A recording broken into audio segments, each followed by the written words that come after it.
Alors, l'Ebola, pour un spécialiste de contrôle de l'infection, c'est l'exemple, c'est en fait la situation ultime, la plus dramatique qu'on puisse imaginer pour ces spécialistes, dans la mesure où les règles changent complètement. On n'essaie pas de protéger la transmission d'un patient à l'autre ou d'éviter une transmission de maladies infectieuses. On protège d'abord le personnel. Ensuite, on a fait une maladie mortelle, on a fait une maladie pour laquelle on n'a pas de traitement, et puis on a une maladie qui se transmet dès l'instant où on contacte avec un patient.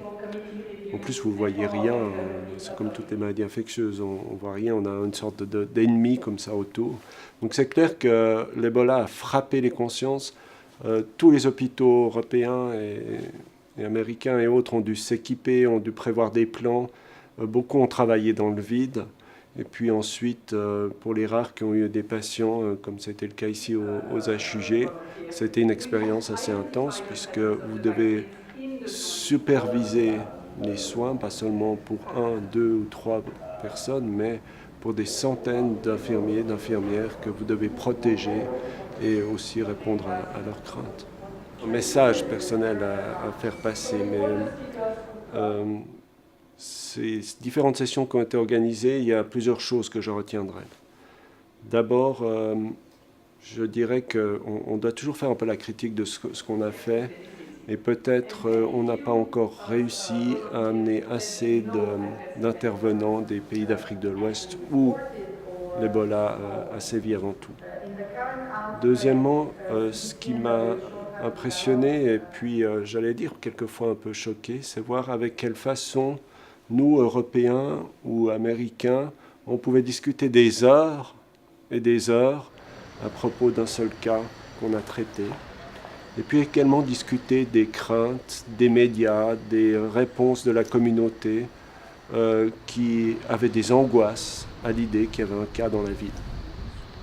Et ayant visité quand même plusieurs fois les pays sur place, c'est presque choquant de voir la différence de perception de la maladie, également le fatalisme qu'il y avait en Afrique, et puis surtout les dimensions totalement différentes de la maladie sur place. Ici, quand on traite un patient, on est dans des soins intensifs, tout à fait équipés, on a des équipes redondantes, on a plein de personnel.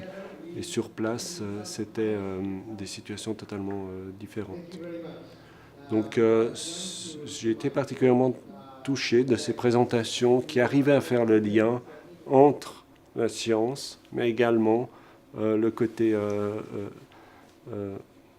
humain de la maladie, en particulier ces présentations sur les survivants d'Ebola, dont on a pu entendre des chansons à la fin de certaines présentations qui gardaient un caractère scientifique.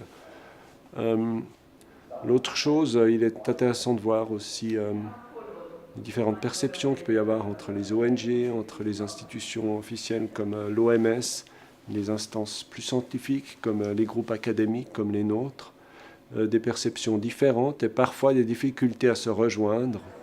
Et je pense que ça c'est important qu'on travaille plus là-dessus pour qu'il y ait rapidement des consensus plutôt que des combats qui pourraient parfois être stériles.